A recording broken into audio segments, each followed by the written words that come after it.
Selanjutnya kita akan mendengarkan testimoni dari Bapak M. Ali ST dari Dinas PU Pemda Bangka Belitung. Silakan Pak. Bismillahirrahmanirrahim. Allahumma shalli ala Muhammad wa ala. Assalamualaikum warahmatullahi wabarakatuh.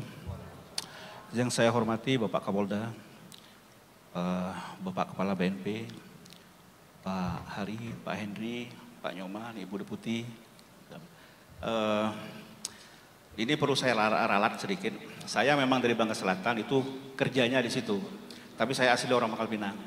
Saya di Bangka Selatan itu semenjak tahun 2005 sampai dengan sekarang. Dan sekarang saya diposisikan sebagai staf di Ekbang, Seda, Kabupaten Bangka Selatan. Dulu saya pertama sekali diundang oleh Pak Mutakin selaku Kepala BNP Pangkal Pinang, Provinsi Kepulauan Bangka Belitung. Hari pertama itu waktu nggak salah itu peringatan HANI Pak ya, Hari Anti Narkoba Internasional. Yang pertama saya sangat canggung. Di tahun selanjutnya juga diundang untuk memberikan testimoni, masih juga sangat canggung. Dan yang ketiganya kita diskusi di LP Narkotika yang ada di Jalan Lintas Timur itu. Dan di situ diskusi dan sangat menarik buat saya. Dan untuk kesempatan yang keempat ini, saya tadi malam istri saya dihubungi oleh pihak kepolisian daerah Bangka Belitung bahwa untuk mengikuti acara diskusi katanya. Jadi saya tidak begitu menyimak siapa-siapa yang hadir, tapi saya bersyukur banyak orang-orang hebat dan berprestasi sudah mendedikasikan dirinya untuk memberantas narkoba. Sekali lagi kita tepuk tangan buat Bapak Beliau. Saya mencermati satu pembicara di sini sebagai narasumber yang membuat saya baru tahu bagaimana perasaan seorang ayah ketika anaknya terjebak dalam kungkungan narkoba. Saya sangat mengapresiasi apa yang disampaikan Pak Henry. Saya belum merasa bahwa berat menjadi orang tua yang ketika anaknya itu menjadi pecandu. Saya baru mengetahui begitulah rasanya almarhum abah saya ketika saya waktu itu masih menjadi pecandu. Bang Sasra bukan satu-satunya sebagai mantan pecandu di sini. Saya juga mantan pecandu. Mungkin hanya nasib kita yang berbeda. Dengan kehancuran, tapi Bang Sasra bisa berdiri tegak lagi. Saya alhamdulillah, saya punya pendamping luar biasa. Sebenarnya hal-hal berkaitan dengan penanggulangan narkoba ini, saya lebih cenderung kepada pemberian pembelajaran yang masif dan komprehensif, bukan hanya kepada para pecandunya, tapi orang-orang di sekitarnya, seperti ayahnya, ibunya, istrinya, anak-anaknya. Itu yang penting. Karena seorang pecandu itu adalah manusia yang paling rendah cara berpikirnya. Itu nggak bisa diharapkan sebenarnya. Hanya pola-pola tertentu dan cara-cara tertentu yang disampaikan oleh Ibu Deputi tadi. Itu cukuplah direhab. Sebenarnya nggak cukup. Tetapi orang-orang yang berada paling dekat dengan dia. Kalau dalam tatanan sosial, keluarga adalah satuan terkecil bagi kita untuk kita hidup di dunia ini. Nah, saya berpikir bahwa IBM sebagaimana yang sudah diprogramkan itu lebih bisa memberikan pembelajaran bukan hanya kepada pecandu, tetapi kepada orang terdekat pecandu itu sendiri. Mungkin itu saja yang bisa saya. Baik, terima kasih. Wabillahi taufiq wal hidayah. Wassalamualaikum warahmatullahi wabarakatuh. Waalaikumsalam warahmatullahi wabarakatuh. Dan ini ada singkat Bapak Kades Bapak Kades Mesu ingin menyampaikan sedikit tadi pertanyaan, mungkin bisa singkat Pak terkait dengan penggunaan dana desa yang ternyata juga sudah dilakukan oleh pemerintah desa Air Mesu Pak, silakan. Ya, baik, perlu saya sampaikan kepada seluruh rekan-rekan kepala desa bahwa untuk menganggarkan penanggulangan narkoba itu tidak usah takut. Musdeskan saja, Bapak anggarkan saja. Saya tahun kemarin 100 juta saya anggarkan Bu, Pak. Tidak usah takut, sudah ada subbidangnya. Jadi dari mulai pencanangan, sosialisasi itu ada. Nanti untuk rehabilitasinya Bapak anggarkan di subbidang penanggulangan kesehatan masyarakat. Anggarkan di bidang itu. Itu sudah izin Dirjen Kemendes langsung ke saya Pak. Kalau ada masalah saya bertanggung jawab. Karena saya juga pengurus DPP. Mungkin itu Pak. Terima kasih. Wassalamualaikum warahmatullahi wabarakatuh. Waalaikumsalam warahmatullahi wabarakatuh. Terima kasih. Kita berikan sekali lagi tepuk tangan untuk Bapak Kades Air Mesu Bangka Tengah dan juga Bapak M. Ali ST, salah satu contoh sukses yang selama ini sudah membangun sebuah sistem untuk dapat melakukan pencegahan dan penanggulangan terhadap bahaya narkoba. Kita akan buka lagi sesi pertanyaan mungkin dari Belitung dan Belitung Timur. Kita berikan kesempatan jika ada yang ingin memberikan pertanyaan kepada narasumber yang sudah bergabung di Zoom. Silakan. Ya, sebelum nanti kita terhubung dengan audio, mungkin ada dari Belitung dan Belitung Timur yang ingin bertanya. Bapak Ihsan ingin melanjutkan tadi pertanyaan sedikit Pak ya tentang rokok tadi dari perspektif agama, mungkin bisa dijelaskan Pak Ihsan. Silakan. Iya baik, terima kasih moderator. Yang pertama ada gerakan halal lifestyle. Ini gerakan sudah mendunia, bukan hanya di Indonesia.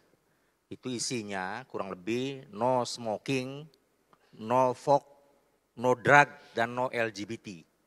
Nah gerakan ini udah masif dari Asia Pasifik, Eropa, Amerika, hingga ke Afrika. Dan saya alhamdulillah sudah keliling untuk menghadiri gerakan-gerakan ini. Yang terakhir di Asia Pasifik itu di Jepang. Itu Jepang tuh anak-anak mudanya juga udah tidak merokok. Lalu ada pertanyaan dari Pak Kadis, apa hukumnya merokok? Walaupun Pak Kadis sudah tahu nih. Jadi tergantung kita nih. Kalau saya dasarnya adalah dari hukum fikih. Bahwa hukum itu cuma ada dua. Halal dan haram. Siapa yang diharamkan tadi itu? Daging babi. Kemudian yang kedua bangkai. Yang ketiga adalah sesembelihan yang tidak disebut nama Allah. Atau bukan dengan nama Allah hewan disembelih. Itu haram. Selebihnya itu hukumnya antara haram dan halal ada namanya makruh. Mana yang makruh? Nah termasuk rokok. Kalau saya Nahdlatul Ulama ya kembali ke hukumnya karena dia bukan haram bukan halal maka kategorisnya adalah makruh. Tetapi saya juga wakil sekjen bidang hukum Majelis Ulama Indonesia yang juga Khatib Surya yang taat dengan keputusan Majelis Ulama Indonesia yang mengkategorikan rokok itu haram. Sama dengan Muhammadiyah fatwanya. Ya jadi ya tinggal pilih nih. Kalau mau haram ya silakan, termasuk saya perilakunya haram, saya nggak merokok. Karena saya pegiat halal. Tetapi menghukuminya saya kembali kepada Nahdlatul Ulama. Karena saya berasal dari Nahdlatul Ulama sebagai makruh. Nah itu, jadi tinggal pilih ya. Ada yang memilih lebih bagus lagi. Kalau mau merokok dia keluar dari Muhammadiyah. Sebentar keluar ruangan. 2 batang, 3 batang, masuk lagi jadi Muhammadiyah lagi. Keluar dulu dari Muhammadiyah jadi NU. Itu ada mazhabnya namanya mazhab Malik Fajar. Mazhab Profesor Malik Fajar. Itu Muhammadiyah tapi merokoknya lebih dari NU. Tadi di sebelah saya bisik-bisik, Pak itu NU kok ngerokoknya kuat. Kenapa Pak? Ya kan makruh. Enggak Pak, bukan itu. Kenapa Pak? Ya kalau orang Jawa bilang kalau nek enggak ngerokok kecut. Nah itu tinggal pilih ya. Saya konsisten dengan pribadi saya tidak merokok. Baik. Nah itu. Oke baik, terima kasih. Sebentar, ada satu lagi yang saya pesan penting ya. Mengenai, sudah ternyata. Oke baik, terima kasih Pak Kiai. Di lubuk hatiku tersimpan ada rasa bimbang yang enggan ku ceritakan. Ternyata baru ku sadari sirnanya hatimu yang engkau simpan untuknya.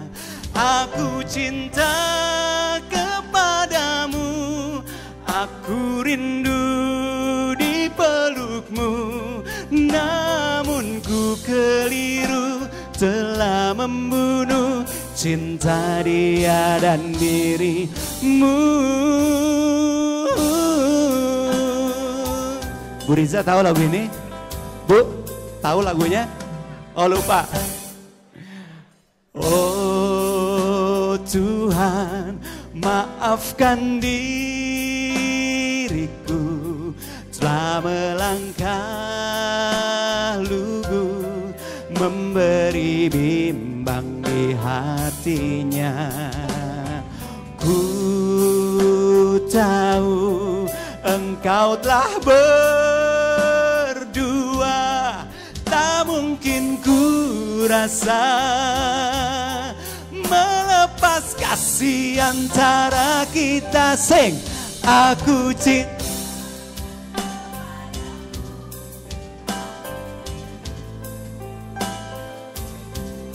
Namun ku keliru telah membunuh cinta dia dan dirimu.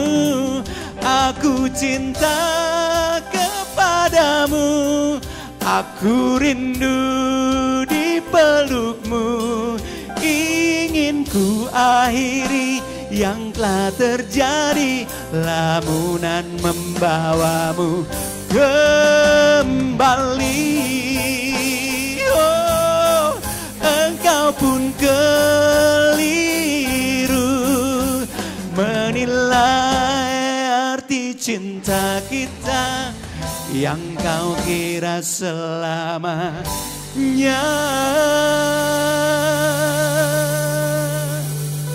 Sekali lagi ya, nyanyi yang keras ya, bareng sama saya.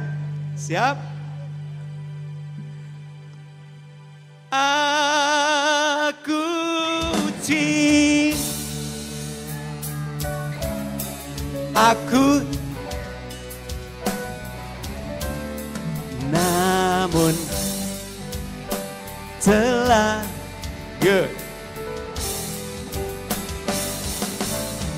Aku cinta kepadamu, aku rindu di hatimu. Ingin ku akhiri yang telah terjadi, lamunan membawamu kembali.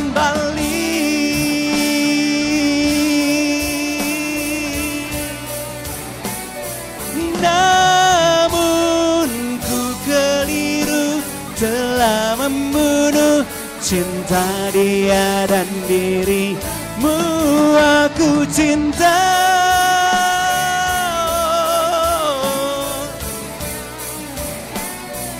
ingin ku akhiri yang telah terjadi, lamunan membawamu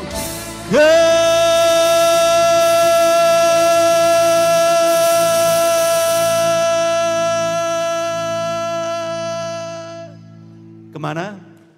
Ke Bangka. Kembali, kembali.